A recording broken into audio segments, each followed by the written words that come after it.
BJP's Nabin era begins.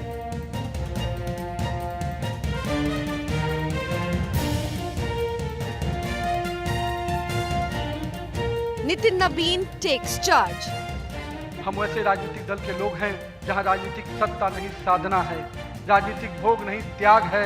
तो आइए हम सब कार्यकर्ता इस संकल्प के साथ अपने नेतृत्वकर्ता के इस परिश्रम और पुरुषार्थ के साथ अपने आप को जोड़ें।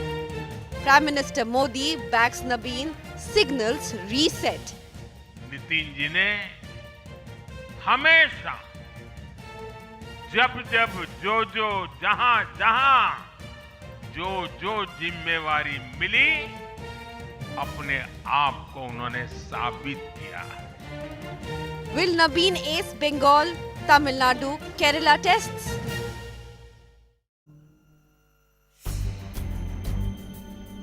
Warm welcome, you're watching To The Point. I am Preeti Choudhry. Nitin Nabin is the new youngest ever president of the Bharatiya Janata Party, the 13th party president of the BJP.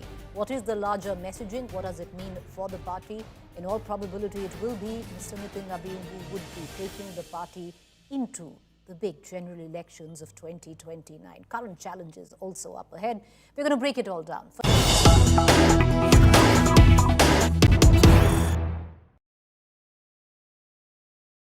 All right, viewers, let's take you now to the latest news break that is coming in. The Noida techie's car has been pulled out by authorities. Tragic story that has been playing out in Delhi's NCR region, Noida.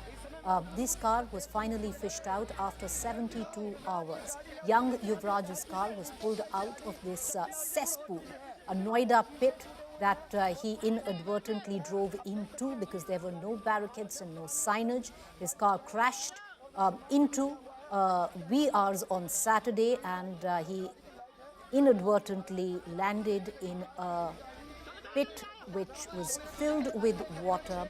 A mall was to be built there, complete negligence, and he stood there on top of his car for hours pleading for help. He ultimately drowned in the presence of the SDRF, the local authorities, where nobody thought of a way to rescue him or didn't have the gumption to do so. Negligence clearly taking the life of 27-year-old Yuvraj, and now his car, the vehicle that he was traveling in, has been fished out and dumped on that truck. Optics, clearly, viewers, of a tragedy that runs so deep and cuts so deep where apathy is concerned. We're going to revisit that story at 7:30 p.m. Do stay tuned. All right, meanwhile, our top political story of the day, the Bharatiya Janata Party has a new president. Lo, behold, the youngest ever BJP president of 45 years of age. Mr. Nitin Nabin was appointed unopposed. He's now the 13th president of the BJP. What does it mean for the political party of BJP and, of course, where political events up ahead are concerned? Take a look. मैं कार्यकर्ता हूं, वे मेरे boss हैं।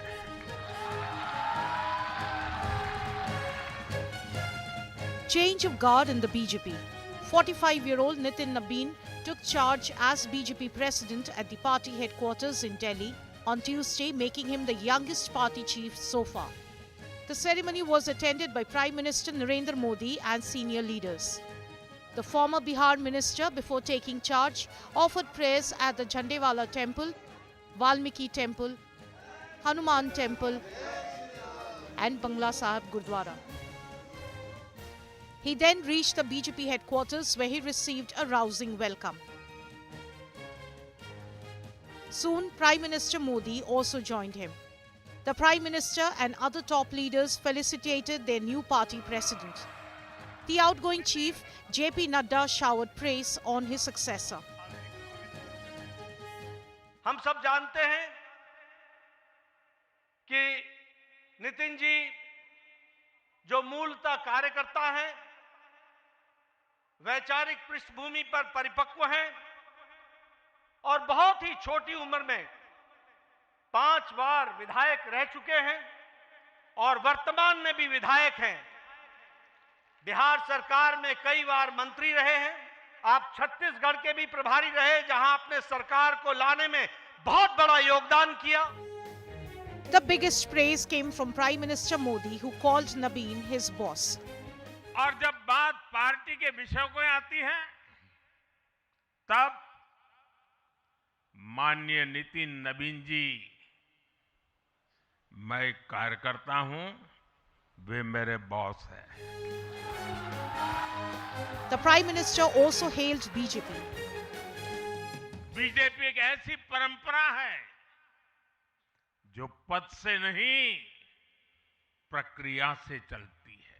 हमारे यहां पदभार एक व्यवस्था है और कार्यभार ये जीवन भर की जिम्मेदारी है। हमारे यहां अध्यक्ष बदलते हैं, लेकिन आदर्श नहीं बदलते। नेतृत्व बदलता है, लेकिन दिशा नहीं बदलती। An overwhelmed Nabin thanked the Prime Minister for reposing faith in him. He declared the BJP will perform well in the upcoming assembly polls. अगले कुछ महीने में तमिलनाडु, असम, बंगाल, केरल और पुडुचेरी में चुनाव होने जा रहा है और वहाँ की डेमोग्राफी की पूरी चर्चा हो रही है। किस प्रकार से बदले हुए डेमोग्राफी में वहाँ चीज़ें बदल रही हैं और हमारे लिए अपने आप में एक चुनौती है, लेकिन हम पूरी तरह से आश्वस्त हैं कि भाजपा का कार्यकर्ता अपने संघर्ष और परिश्रम के बल पर इन पांचों राज्यों में सशक्त भाजपा का नेतृत्व प्रदान करने जाएगा। After the grand event, the Prime Minister accompanied Nabin as he took charge at his office. Nabin's family was present to witness his elevation as party president. The Prime Minister was seen sharing candid moments with Nabin's family. Nabin's rise to the top of the party symbolizes a generational shift within the BJP. It also shows the party in a different light compared with its rivals, especially the Congress, where one dynasty and its trusted old guard still hold the reins. As Nitin Nabin takes control of the party, he will be shouldering enormous burden. Nabin will have to balance ties between the party and the RSS. With his term coming right after successful tenures of Amit Shah and JP Nadda, it is evident Nitin Nabin has big shoes to fill. With Aishwarya Paliwal, Himanshu Mishra, Piyush Mishra, Bureau Report, India Today. All right. Nitin Nabin is the new BJP party president, and the big questions that we asked this evening before we cut across to our guest, Nitin Nabin's elevation, strong messaging on BJP's organizational identity and long-term strategy, organization above self. Is that the biggest messaging today at the back of the elevation of Mr. Nitin Nabin? The elevation with view on a generational shift, or what the opposition calls a mere rubber stamp.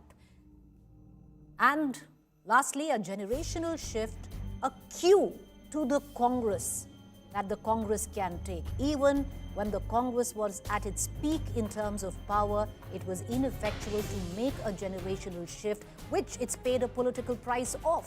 You've seen that happen in Madhya Pradesh, you've seen it happen in Rajasthan. Is it time now for Congress to look inwards as you see the BJP make that generational switch, not just where party president is concerned? Viewers, look at it. You know, look at the chief ministers of so many states. I'll give you examples. 55-year-old, you have the Maharashtra chief minister, Devendra Fadnavis. Look at the Delhi chief minister, 51-year-old. Look at the UP chief minister, Yogi Adityanath, in his 50s. Look at Assam. So multiple examples there. Look at the cabinet, lots of young faces being blooded in.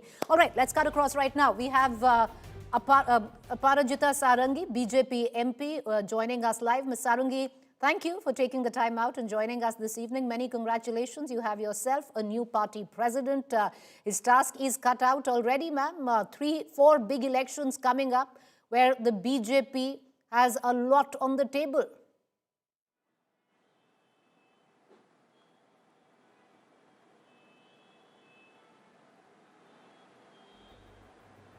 Can you hear me, ma'am? Ms. Sarangi, can you hear me? Yes, I can hear you. Yes. Okay. First question, ma'am, to you. Congratulations, you have a new party president, but he has his task cut out already. Lots of challenges up ahead. Yes, of course. There are challenges, and I think we are all ready to take on those tasks, those challenges. You know, we have elections in 5 states, Tamil Nadu, Kerala, Assam, West Bengal and Puducherry. You have heard our leaders today, including our president. In fact, we are all geared up to the task right from the booth up till the state level presidentship. We are all working extremely hard, and as you know, we focus on 4 issues in the Bharatiya Janata Party. Number 1, internal democracy. Every Karyakarta is extremely important and we give lot of respect to everybody's views. Number 2, nation first ideology. Number 3, cultivation of cadres while building the organization from below till the top. And 4th, very important, is ensuring good governance. So I think taking these 4 elements in view, taking these 4 as our core objectives, we are moving ahead, marching ahead with heart within and God overhead in all these 5 states. And no wonder, keeping in view our track record and the way we work, we do our homework extremely well, we put in very hard work, we have a strategy in place, we would be winning all the 5 states definitely, with absolutely no doubt.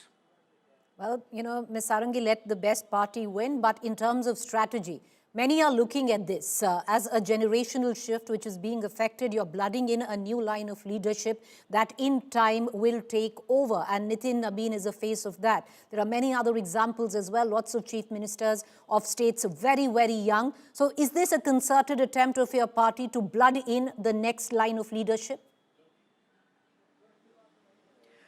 See, you have to actually understand the fact that Honorable Prime Minister Shri Narendra Modi ji has all the while talking about Viksit Bharat by 2047. And here is a party president with 45 years as his age, who has seen the economic, social transformation of the country over the past 12, 13 years very closely.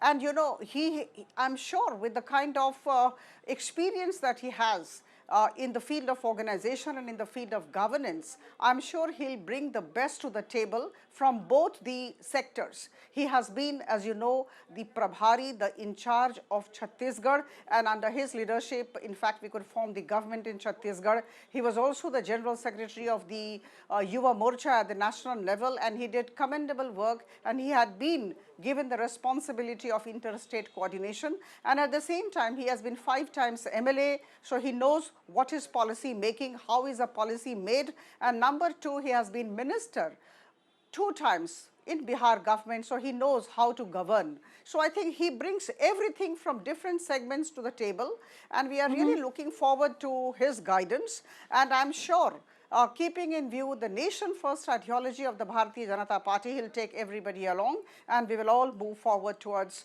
developed India by 2047 under the overall leadership and guidance of our Honorable Prime Minister. Ms. Sarangi, with all the lists that you laid out, let me add another piece of trivia. The Prime Minister became the Prime Minister, Mr. Modi, the first Prime Minister to take that post after independence. And for Mr. Nitin Nabin, he's the first BJP party chief who's been elevated to that position after the party was formed.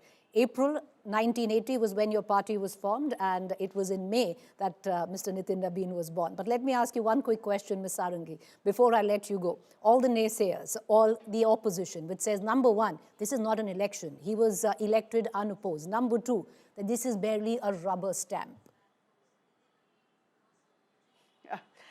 See, I tell you, cynicism is the disease many people suffer from. Now here is a party which talks of internal democracy. You know, so many names were floating in there. You are aware and I am aware. All speculations were laid to rest. A particular Karyakarta who has been MLA because of his own merit, who is popular among the people of his constituency, has been elevated to this position because of his organizational capabilities as well as his performance in the governance sector. So I think there is a balance as far as Nitin Nabin ji is concerned. There is a balance, striking balance between experience and maturity. So I experience and understanding of issues. So I think we should understand the fact that here is Sri Nitin Nabin ji, who has come, who has taken the charge with all his enthusiasm, and he will definitely drive with the ideology, as I said, Sabka Saath, Sabka Vikas, Sabka Vishwas or Sabka Prayas, and nation first. So I think we are all very excited. The atmosphere is very positive. These naysayers will have to say something. They will call him a rubber stamp. What do they do otherwise? You know, they have nothing to say, nothing to do, and they know what's coming. We have NDA government in 19 states and 2 union territories, and now we are going for 4 states and 1 union territory election. And they know what's coming. We are going to win these states and union territory. Okay. So I think everything is written on the wall. We are working very hard, and these people, those who are negative, will remain negative. We don't bother. We move as we want to move with a strategy, and we put in very hard work as a wonderful team. All right. Well, Ms. Sarangi, I wish you well with your new party president. Thank you for taking the time out and joining us this evening. Appreciate it, ma'am. All right. We also have with us Mr. Praveen Khandelwal. He is a Lok Sabha MP elected from the seat of Chandni Chowk in Delhi. Mr. Khandelwal, thank you for taking the time out. Mr. Khandelwal, generational shift in the BJP. Now, Nitin Nabin ji is appointed as the BJP president. And by looking at, with what I was speaking with Ms. Sarangi as well, there seems to be a strategy affecting and blooding in the new line of leadership or the second generation of BJP leaders. देखिए, BJP is a party with a difference. Bharatiya Janata party अन्य राजनीतिक दलों से बिल्कुल भिन्न है, और ये भारतीय जनता पार्टी की खूबी है कि एक साधारण कार्यकर्ता भी सर्वोच्च पद पर पहुंच सकता है. तो इस नाते से श्री नितिन नवीन जी विधिवत रूप से इलेक्ट हुए हैं भारतीय जनता पार्टी के राष्ट्रीय अध्यक्ष. जनरेशनल चेंज जरूर है, लेकिन जनरेशनल चेंज का अर्थ ये नहीं है कि कोई एक जनरेशन को पार्टी ने हटा दिया हो. सभी जनरेशन के लोग, सबका मार्गदर्शन, सबका अनुभव और सबका नेतृत्व पार्टी को मिलेगा, और मुझे पूरी उम्मीद है प्रधानमंत्री नरेंद्र मोदी जी के मार्गदर्शन में, श्री नितिन नवीन जी के नेतृत्व में भारतीय जनता पार्टी देश में नए आयाम स्थापित करेगी.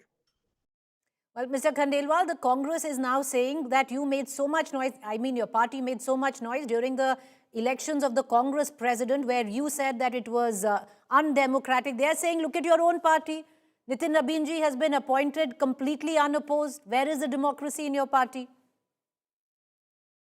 Let me clarify, this is not a nomination. It is a democratic process enshrined in constitution of BJP, which has been duly followed. And the Congress, because it is a one family party, so therefore they are habitual, they have become habitual in making allegations and offenses. The reins of BJP has been given to an ordinary karyakarta. That is not digestible for Congress to go. So this is the only reason why Congress is accusing like this. But Mr. Khandelwal ji, they are saying that at least they had an election, even if it was a Shashi Tharoor, facing off with Mr. Mallikarjun Kharge. They are saying BJP didn't even hold that election. There is a democratic process. The field was open to everybody to file nomination. Only one nomination of Shri Nitin Nabin ji was filed, and he was elected leader as unopposed. What is the problem of the opposition parties?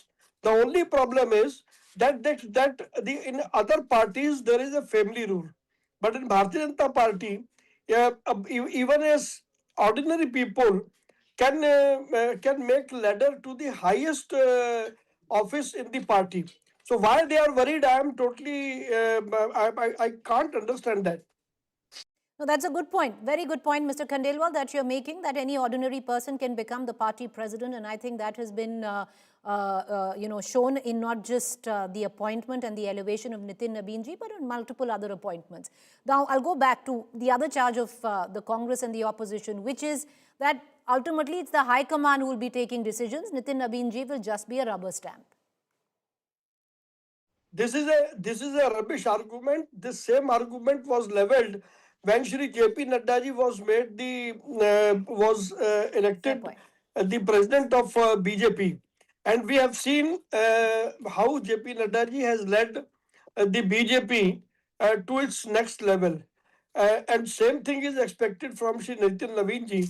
So labeling that is a rubber Okay. stamp is merely a false allegation of Okay. the disgruntled opposition elements.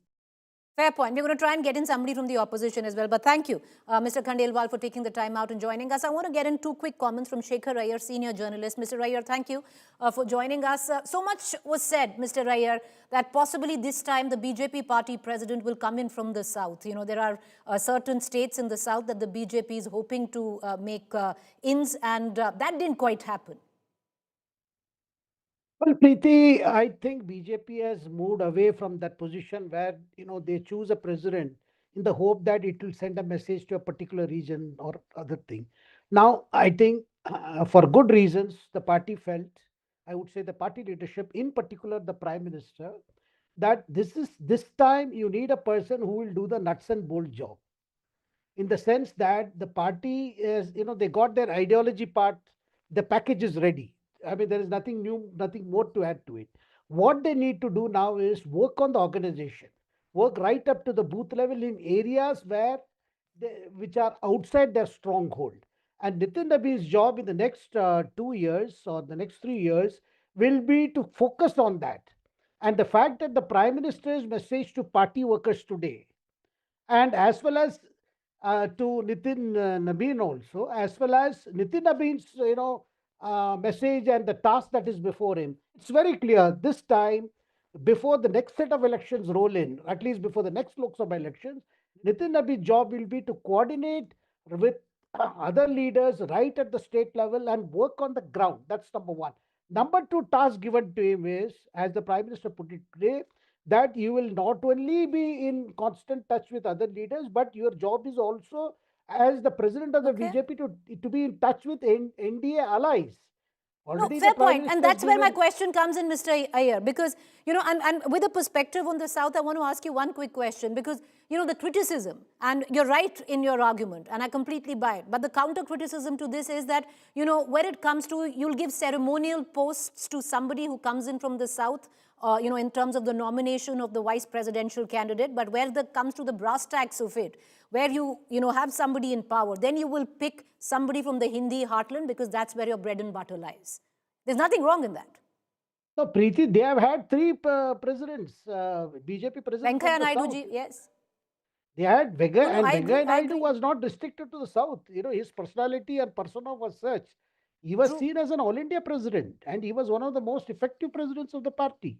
Apart from that, you had Bangaru Lakshman, the first Dalit president of a party, but unfortunately he had to go under very circumstances. I would say circumstances that raised questions about probity and other things. Then you had best we don't speak about that, right? Yeah. Okay. No, fair point. But Shekhar Iyer, no, fair point. I buy that point. So do you think net Nitin Nabin would be accepted or will understand, in euphemism, the language of the South? No, he has already spoken about issues today that the BJP is be taking up in Tamil Nadu and as well as in Kerala.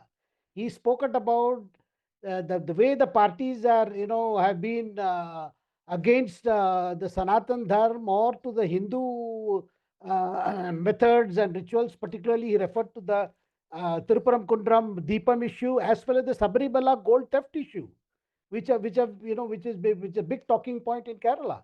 So, in terms of issues, that is, but then we must understand, Preeti, this time the party has chosen for a phase.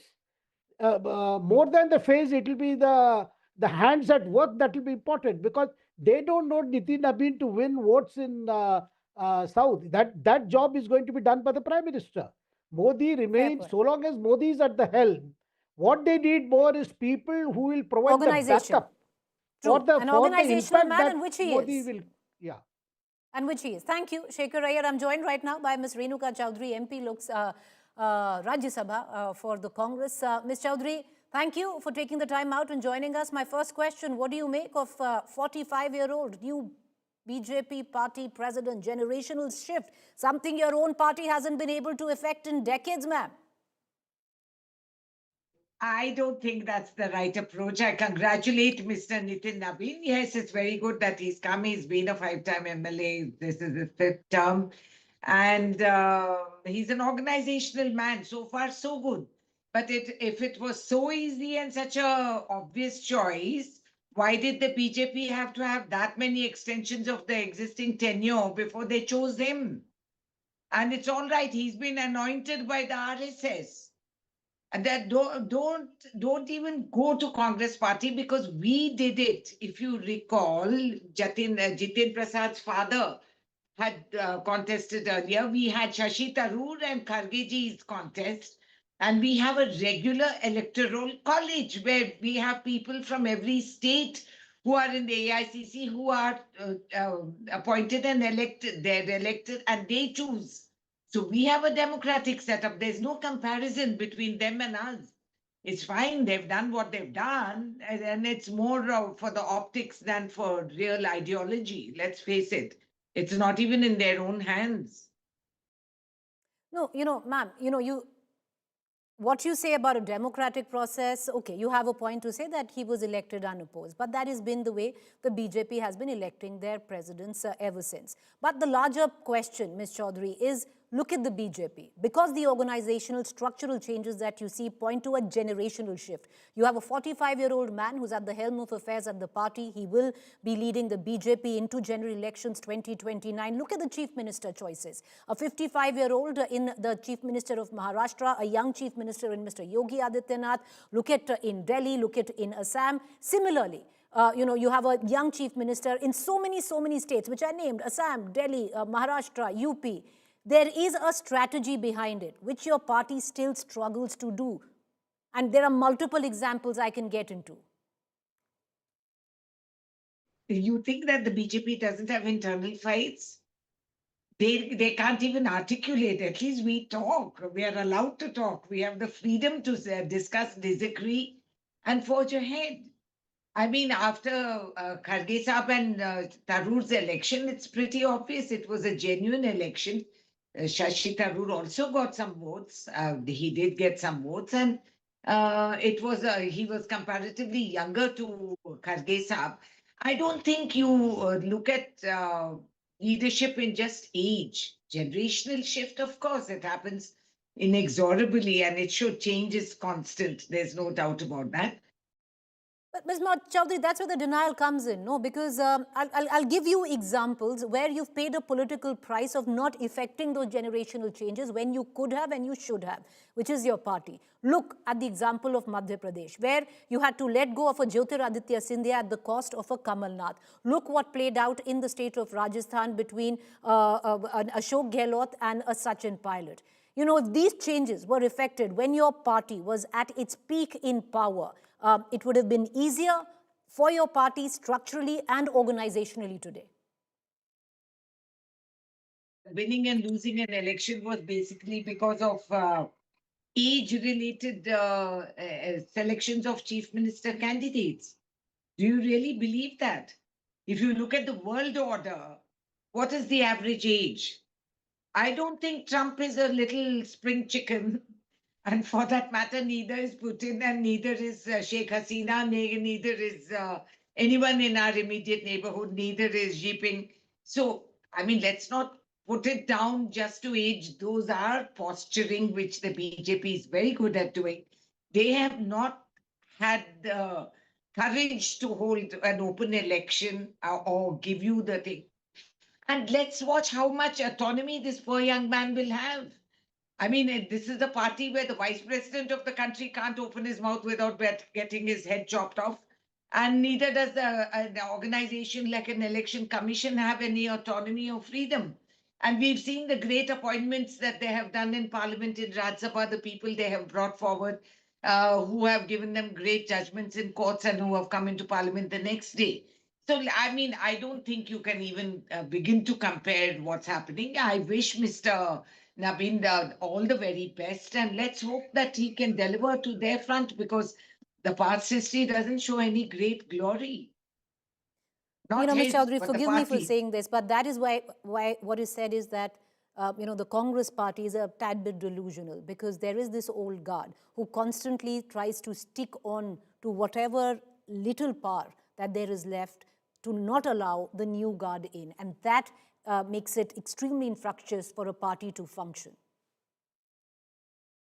That's not true. We've given in where we thought that the youngsters can pull it off.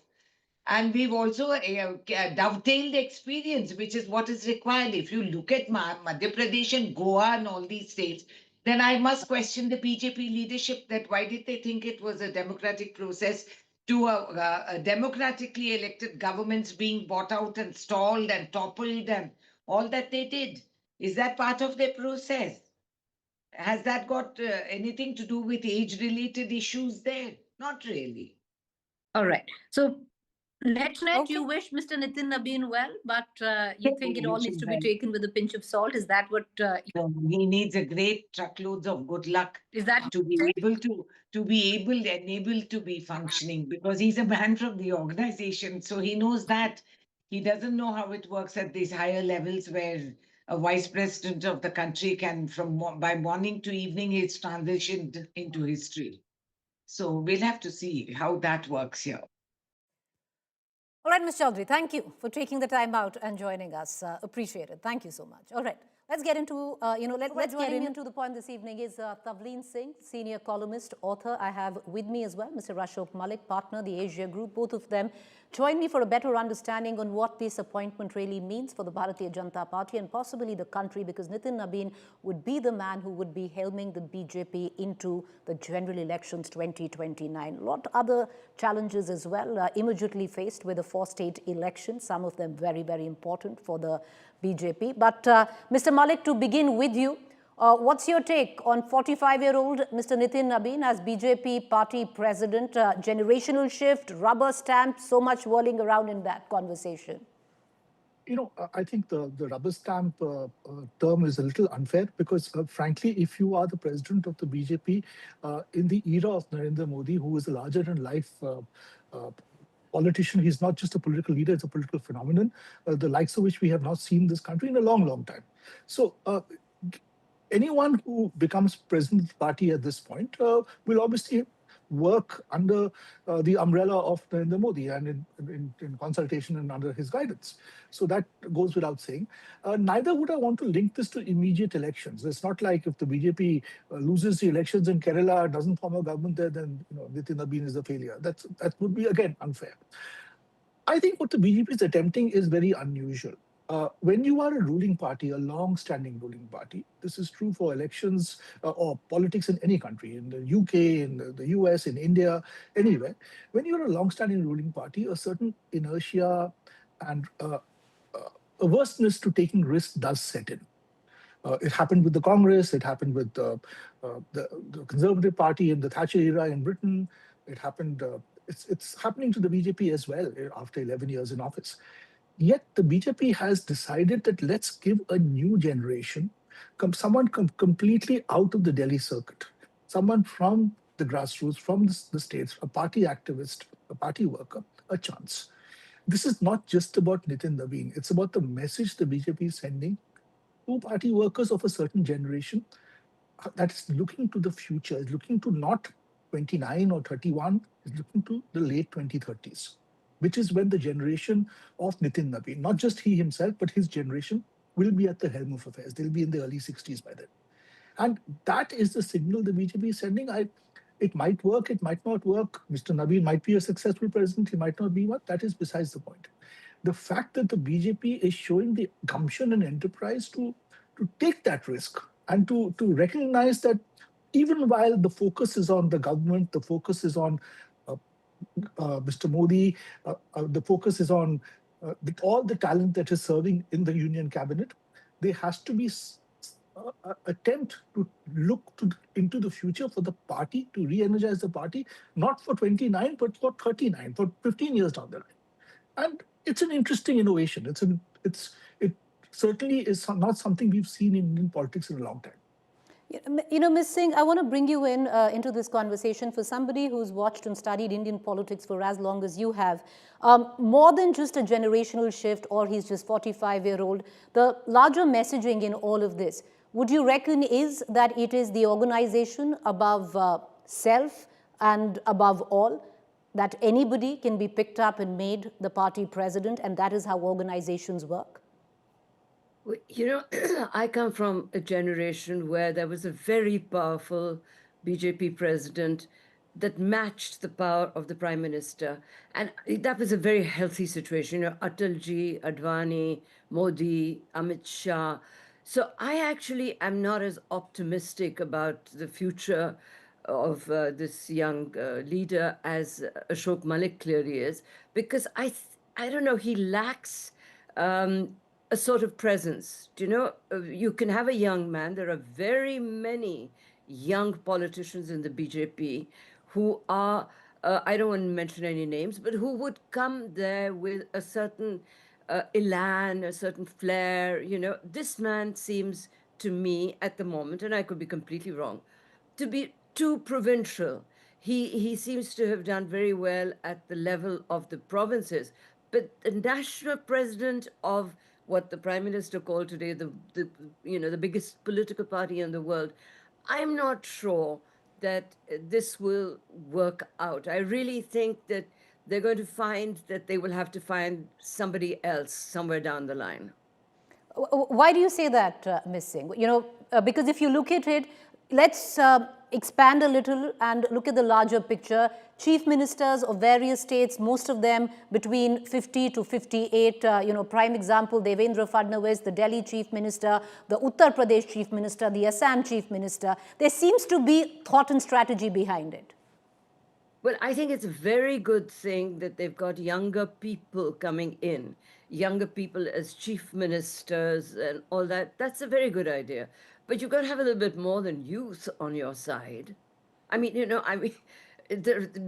as I said to you, I could give you a list, I can't do it right away, of young BJP politicians with a certain dynamism and with a certain presence in, at a national level, which I think that this man lacks. He may develop it. I'm not going to say that he's going to be a stooge or anything like that, but with two very powerful leaders above him. And it's very sweet of the prime minister to say that, he's going to treat him as his boss. But we all know that that's not going to happen. So, I actually would have preferred that they'd chosen somebody who already had a national presence. Okay, fair point. Ashok Malik, do you concur? Because, Ms. Singh does have a valid point, because here it's the position of the party chief.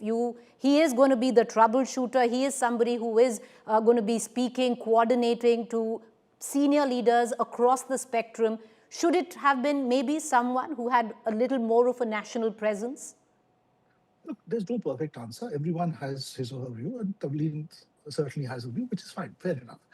I would only say two things. One, in the real practical world of politics, there is a difference between a party in opposition, which puts a national leader forward to win votes, to win elections, to come to power, and a party that is a ruling party and has been a ruling party for a lengthy period of time, with much of its talent, its prime talent, in government. Those are realities you have to accept. No, you can't pull out a well-performing cabinet minister or a senior cabinet minister and make him or her president of the party, because you need people in government as well. Okay? And neither is, let's face it, with due respects to Mr. Naveen, neither are people going to vote for the BJP in 2029 because of Mr. Naveen. They're going to vote because of Mr. Modi. And he is the principal vote catcher of the party. So you have to understand the context. Second, I'm not sure that parties in India in the past, when there's been a powerful prime minister, have always had matching party presidents. In Mrs. Gandhi's period, that was sometimes the case, sometimes not the case.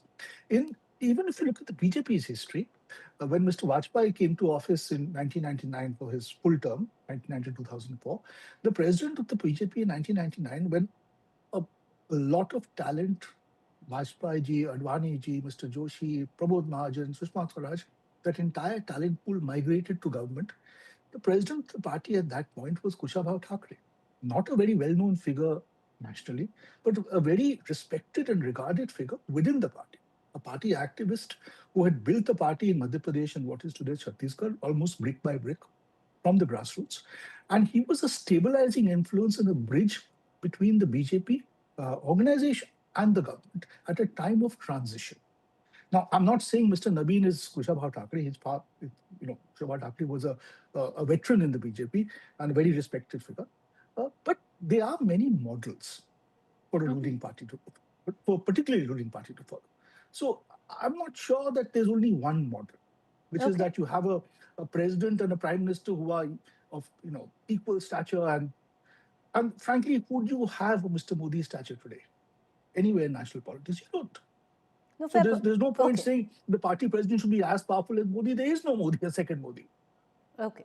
Tavleen saying the nature of politics is changing, and to effect this change now, when the party is the strongest, the BJP, one would reckon, is right now is at one of its strongest positions if you look at the kind of elections that they've won. To make these changes now, which possibly, and one can draw these comparisons and parallels where the Congress was concerned, when the Congress was at its strongest, failed to do. And continues to pay a political price of it, say with what happened in a Madhya Pradesh between a Jyotiraditya Scindia and a Kamal Nath, or possibly Rajasthan between a Sachin Pilot and an Ashok Gehlot. Doing it now, so you effect the change and you play that long-term game that after about 10, 15 years, you have an entire new generation that you've already blooded in. You must have a new generation. I'm not objecting to that at all. I'm merely saying, for a start, I really believe they should have had a proper election. I think that, this kind of, he certainly, there was no contest. He had the blessings of the Prime Minister and the Home Minister and every powerful leader in Delhi. So why was there not an election? If you follow the Congress model of fake elections, then you will end up in the Congress situation. The Bharatiya Janata Party was always saying that it was a party with a difference, that there would be, and particularly when you have a very charismatic, powerful prime minister, I think it's very important to have a leader at the head of the party who can do more than just be a worker ant. He needs to be, to me, at the moment, he's just there as a little workhorse who will be pushed around by these very powerful men in Delhi. And I don't think that that's healthy for the party. The BJP must not follow. I don't know why Ashok is comparing with the Congress Party, because the Congress Party has a terrible record in terms of, right from the time that Nehru was chosen by Gandhi. They don't have a record of inner party democracy. And I really believe democracy begins at home, inside your political party. So, that's my view. Okay, I'm going to just take final comments. Mr. Malik, correct me if I'm wrong, but I don't think the BJP has ever had an election for a party president. I don't think it's ever quite happened. It's always been through an understanding of sorts that a name comes up and then is elected unopposed. Yes, Indian political parties generally don't have, completely open internal elections. But having said that, there is a process by which popular leaders do emerge. If you look at Mr. Modi's own emergence as the BJP's political leader and electoral candidate for prime minister in 2013, 2014, in that period, fine, there may not have been proper elections with 2 campaigners or 3 campaigners and campaign speeches like you have in the US. But would you deny that it was a democratic urge from the grassroots, from the bottom up, that eventually triumphed? So I think democracy finds a way. Could you have formal elections with primaries and with internal debates? Maybe you could. But to suggest that democracy doesn't find a way within parties such as the BJP would also be a little unfair, I would say. All right, final comments, Ms. Singh. Okay, Ashok, Modi became the choice of prime minister as well as everything because of popular choice in the party. Don't you remember the big meeting in Goa when they were trying to actually put him down? So actually, that's what I said. I agree. It was a proper upsurge. Excuse me. He actually emerged from the strength of his popularity, and that's what I'm saying. Agreed. So democracy does find a way, even. But this guy is not come from he's not the people's choice or the party leader's choice. He's just been pushed in there. And, with good luck, a complete unknown, and he might, do well. But the point is that there should be inter-party democracy.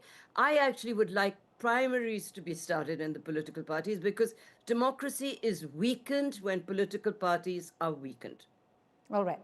Okay, so, let's end with that, where you, I would reckon, agree to disagree. But we leave it with that, and we leave it for our viewers to decide on what side do they sit on with the election of Mr. Nitin Nabin, 45-year-old, the youngest BJP president, 13th where the BJP president is concerned. But he takes over. He has his task cut out. Thank you for both of you for taking the time out and joining us this evening. Thank you so much. Thank you very much.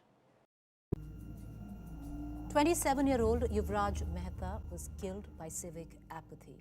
Today, just about an hour ago, his car was finally pulled out from the cesspit in Noida that consumed his life, where over 2 hours he screamed out for help and nobody came to rescue him, despite of agencies, the STRF, lying in wait outside but refusing to tread into the waters. What's happened at the back of it is one Babu has been sacked, the CEO of Noida. Is that it? Is that enough compensation? 3 days after a young techie lost his life in Noida, civic apathy is finally under scrutiny, and now the administration is now in damage control mode. 27-year-old Yuvraj died after his car plunged into a deep, water-filled pit dug for a mall project in Sector 150, a site left open, unguarded and unmarked. For 2 hours, Yuvraj called for help from the top of a drowning car, as scores of police and fire personnel watched from a distance. By the time the rescue effort started, Yuvraj had drowned. After over 72 hours, Yuvraj's SUV was fished out of the swamp.